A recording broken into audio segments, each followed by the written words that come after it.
Hi ಎಲ್ರಿಗೂ ನಮಸ್ಕಾರ. ನಾನು ನಿಮ್ಮ ರೆಹಮಾನ್ ಹಾಸನ್. ಇವತ್ತು T20 ವರ್ಲ್ಡ್ ಕಪ್ ನ ಸೂಪರ್ 8 ಪಂದ್ಯದಲ್ಲಿ ಭಾರತ ಮತ್ತೆ ಬಾಂಗ್ಲಾ ತಂಡಗಳು ಮುಖಾಮುಖಿ ಆಗ್ತಾ ಇವೆ. ಸೂಪರ್ 8 ನ ಎರಡನೇ ಪಂದ್ಯ ಭಾರತ ಆಡ್ತಾ ಇದೆ, ಹಾಗೆ ಬಾಂಗ್ಲಾ ಕೂಡ ತನ್ನ ಎರಡನೇ ಪಂದ್ಯವನ್ನು ಆಡ್ತಾ ಇದೆ. ಈಗಾಗಲೇ ಒಂದು ಪಂದ್ಯದಲ್ಲಿ ಸೋತಿರುವಂತಹ ಬಾಂಗ್ಲಾದೇಶ, ಬಟ್ ಭಾರತ ಈಗಾಗಲೇ ಮೊದಲ ಪಂದ್ಯದಲ್ಲಿ ಅಫ್ಘಾನಿಸ್ತಾನವನ್ನ ಸೋಲಿಸಿ ಗೆಲುವಿನ ಹುಮ್ಮಸ್ಸಿನಲ್ಲಿದೆ.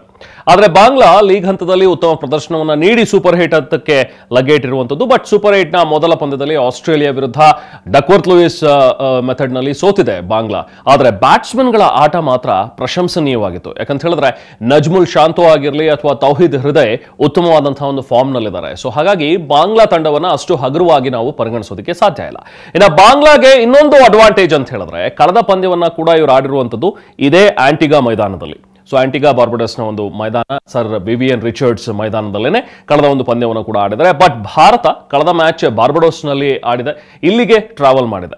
ಸೊ ಇವತ್ತು ಗೆಲ್ಲೋ ಮೂಲಕ ಗೆಲುವಿನ ನಾಗಾಲೋಟ ಮುಂದುವರಿಸೋದ್ರ ಜೊತೆಗೆ ಸೆಮಿಫೈನಲ್ಗೆ ಬರ್ತ್ನ ಕನ್ಫರ್ಮ್ ಮಾಡ್ಕೊಳ್ಳೋದಕ್ಕೆ ಭಾರತ ಕೂಡ ಸಿದ್ಧತೆಯನ್ನು ಮಾಡ್ಕೊಳ್ತಾ ಇದೆ. ಇನ್ನು ಭಾರತೀಯ ಆಟಗಾರರು ಕೂಡ ಉತ್ತಮ ಲಯದಲ್ಲಿದ್ದಾರೆ. ಅದು ಬ್ಯಾಟ್ಸ್ಮನ್ಗಳಾಗಿರಲಿ ಅಥವಾ ಬೌಲರ್ಗಳಾಗಲಿ.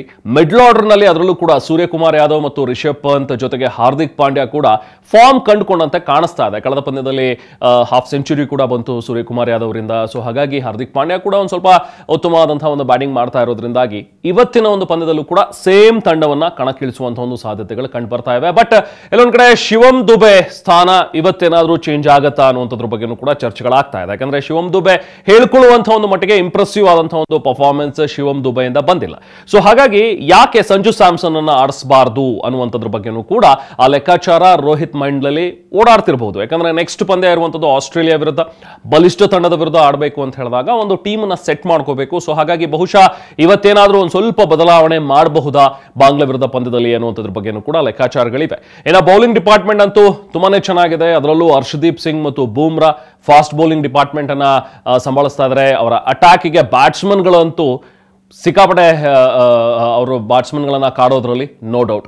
So but Bangla leg spinner Rishad Hossain ಕೂಡ ಡೇಂಜರ್ ಆಗಬಹುದು. ಯಾಕಂದ್ರೆ ಲಾಸ್ಟ್ ಪಂದ್ಯದಲ್ಲಿ ನಾವು ಅಫ್ಘಾನಿಸ್ತಾನ್ ಪಂದ್ಯದಲ್ಲಿ ನೋಡಿದ್ವಿ ರಶೀದ್ ಖಾನ್ ಹೇಗೆ ನಮ್ಮನ್ನ ಕಾಡಿದ್ದಾರೆ ನಮ್ಮ ಬ್ಯಾಟ್ಸ್ಮನ್ಗಳನ್ನ ಅಂತೇಳಿ. ವಿರಾಟ್ ಕೊಹ್ಲಿ ಕೂಡ ಔಟ್ ಆಗಿ ಪೆವಿಲಿಯನ್ ಸೇರ್ಕೊಂಡ್ರು. ಸೊ 3 ವಿಕೆಟ್ಗಳನ್ನ ಕೂಡ ಅವ್ರು ಪಡ್ಕೊಂಡ್ರು. ಸೊ ಹಾಗಾಗಿ ರಿಷಾದ್ ಹುಸೇನ್ ಸ್ವಲ್ಪ ಡೇಂಜರ್ ಆಗಬಹುದು. ಅದರಲ್ಲೂ ಕೂಡ ಈ ಪಿಚ್ ಸ್ವಲ್ಪ ಸ್ಪಿನ್ನರ್ ಫ್ರೆಂಡ್ಲಿ ಆಗಿರೋದ್ರಿಂದಾಗಿ ನಮ್ಮ ಬ್ಯಾಟ್ಸ್ಮನ್ಗಳು ಸ್ವಲ್ಪ ಈ ಬಗ್ಗೆ ಗಮನ ಕೊಡುವಂಥದ್ದು ಅವಶ್ಯಕವಾಗಿರುತ್ತೆ. ಇನ್ನು ಎರಡೂ ತಂಡಗಳಿಗೂ ಕೂಡ ಆರಂಭಿಕರ ಒಂದು ಬ್ಯಾಟ್ ಫಾರ್ಮ್ ತೊಡಕಾಗ್ತಾ ಇದೆ. ಅದು ಬಾಂಗ್ಲಾ ತಂಡದ ಆರಂಭಿಕರು ಆಗಿರಬಹುದು ಅಥವಾ ನಮ್ಮ ಭಾರತದ ಆರಂಭಿಕರು ರೋಹಿತ್ ಶರ್ಮಾ ಅಥವಾ ವಿರಾಟ್ ಕೊಹ್ಲಿ.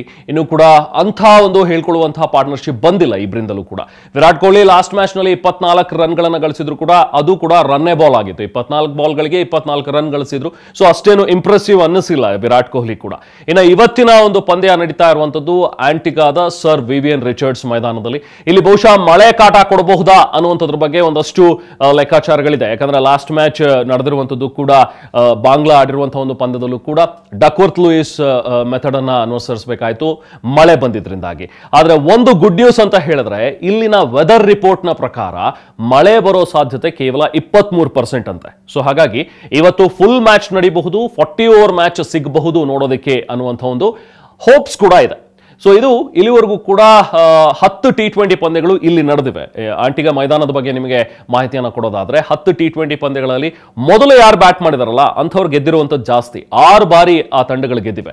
ಸೊ ಹಾಗಾಗಿ ಟಾಸ್ ಗೆದ್ದು ಮೊದಲು ಬ್ಯಾಟಿಂಗ್ ಮಾಡುವಂಥದ್ದು ಸೂಕ್ತ ಅನ್ನೋ ರೀತಿಯಲ್ಲಿ ಲೆಕ್ಕಾಚಾರಗಳಿವೆ. ಇನ್ನು ಪಿಚ್ ರಿಪೋರ್ಟ್ ಪ್ರಕಾರ ನಿಮಗೆ ಮಾಹಿತಿಯನ್ನು ನೀಡೋದಾದ್ರೆ, ಇಲ್ಲಿ ಬ್ಯಾಟ್ಸ್ಮನ್ಗಳು ಸರಾಗವಾಗಿ ರನ್ ಗಳಿಸಬಹುದು, ಅತಿ ಹೆಚ್ಚು ಸ್ಕೋರ್ ಅನ್ನ ಮಾಡಬಹುದು ಅನ್ನುವಂಥದ್ದಿದ್ರೆ ಸ್ವಲ್ಪ ಕಷ್ಟ ಸಾಧ್ಯ. ಯಾಕಂದ್ರೆ ಬ್ಯಾಟ್ಸ್ಮನ್ಗಳಿಗೆ ಸ್ವಲ್ಪ ಮಟ್ಟಿಗೆ ಕಾಡುತ್ತೆ ಈ ಅಂತ ಹೇಳಿ. ಬೌಲರ್ಗಳಿಗೆ ತುಂಬಾ ನೆರವು ಸಿಗಬಹುದು. ಅದರಲ್ಲೂ ಕೂಡ ಸ್ಪಿನ್ನರ್ಗಳಿಗೆ ಇಲ್ಲಿ ಹೆಚ್ಚಿನ ನೆರವು ಸಿಗುವಂತಹ ಸಾಧ್ಯತೆ ಇದೆ. ಸ್ಪಿನ್ನರ್ಗಳು ಮೇಲುಗೈ ಸಾಧಿಸಬಹುದು. ಸೊ ಹಾಗಾಗಿ ಎರಡು ತಂಡಗಳ ಕಡೆ ಕೂಡ ಒಳ್ಳೆಯ ಸ್ಪಿನ್ನರ್ಗಳಿದ್ದಾರೆ. ಸೊ ಹಾಗಾಗಿ ಒಳ್ಳೆ ಸ್ಪಿನ್ನಿಂಗ್ ಅಟ್ಯಾಕ್ ಕೂಡ ಆಗಬಹುದು. ಬ್ಯಾಟ್ಸ್ಮನ್ ವರ್ಸಸ್ ಬೌಲರ್ಸ್ ಅಟ್ಯಾಕ್ ನಮಗೆ ನೋಡೋದಕ್ಕೆ ಸಿಗಬಹುದು. ಇನ್ನ ಹೈಯೆಸ್ಟ್ ಸ್ಕೋರ್ ಅಂತ ಹೇಳಿದ್ರೆ ಈ ಒಂದು ಪಿಚ್ ನಲ್ಲಿ 194 ರನ್ಗಳು, ಅದು ಸೌತ್ ಆಫ್ರಿಕಾ ತಂಡ ಗಳಿಸಿದಂತಹ ಒಂದು ಮೊತ್ತ. ಸೊ ಹಾಗಾಗಿ ನಾವೆಲ್ಲೋ 200 ದಾಟ್ ಹೋಗುತ್ತೆ, 200 ಪ್ಲಸ್ ರನ್ಗಳು ಬರುತ್ತೆ ಅಂತ ಹೇಳಿ ಅನ್ಕೊಂಡಿದ್ರೆ ಬಹುಶಃ ಅಷ್ಟರ ಮಟ್ಟಿಗೆ ಇಲ್ಲಿ ಸಾಧ್ಯತೆ ಇಲ್ಲ ಅಂತ ಅನ್ಸುತ್ತೆ. ಯಾಕಂದ್ರೆ ಲಾಸ್ಟ್ ಮ್ಯಾಚ್ ಕೂಡ ಬಾಂಗ್ಲಾದೇಶ ಕೇವಲ 140 ರನ್ಗಳನ್ನ ಮಾತ್ರ ಗಳಿಸಿರುವಂಥದ್ದು. ಆವರೇಜ್ ಸ್ಕೋರ್ ಅನ್ನೇ ನೋಡಿದ್ರೆ 139ರಿಂದ 140 ರನ್ ಒಂದು ಆವರೇಜ್ ಗುಡ್ ಸ್ಕೋರ್ ಅನ್ನಿಸಬಹುದು ಈ ಒಂದು ಪಿಚ್ ನಲ್ಲಿ. ಸೊ ಹಾಗಾಗಿ ಮೊದಲು ಯಾರೇ ಬ್ಯಾಟಿಂಗ್ ಮಾಡಿದ್ರು ಕೂಡ 140ಕ್ಕಿಂತ ಹೆಚ್ಚು 150 160 ರನ್ಗಳನ್ನ ಏನಾದರೂ ಗಳಿಸಿದ್ದೆ ಆದಲ್ಲಿ ಖಂಡಿತವಾಗ್ಲೂ ಗೆಲುವಿನ ಒಂದು ಕನಸನ್ನ ಕಾಣಬಹುದು. ಇನ್ನು ಇವತ್ತಿನ ಒಂದು ಪಂದ್ಯಕ್ಕೆ ಟೀಮ್ನಲ್ಲಿ ಬದಲಾವಣೆ ಆಗತ್ತಾ ಅನ್ನುವಂಥದ್ರ ಬಗ್ಗೆ ಇರುವಂತಹ ಒಂದು ಲೆಕ್ಕಾಚಾರ. ಬಹುಶಃ ಶಿವಮ್ ದುಬೆ ಜಾಗಕ್ಕೆ ಸಂಜು ಸ್ಯಾಮ್ಸನ್ ಅವರನ್ನ ತರ್ತಾರ. ಸೊ ನಿಮಗೆ ಏನ್ ಅನ್ಸುತ್ತೆ? ನಿಮ್ಮ ಪ್ರಕಾರ ರಿಪ್ಲೇಸ್ಮೆಂಟ್ ಮಾಡಬೇಕು ಅಂತ ಅನ್ಸುತ್ತಾ, ಯಾರನ್ನಾದ್ರೂ ಬದಲಾವಣೆ ಮಾಡಬೇಕು ಅಂತ ಅನ್ಸುತ್ತಾ? ಸೊ ಕಮೆಂಟ್ ನಲ್ಲಿ ನಮಗೆ ಬರೆದು ತಿಳಿಸಿ.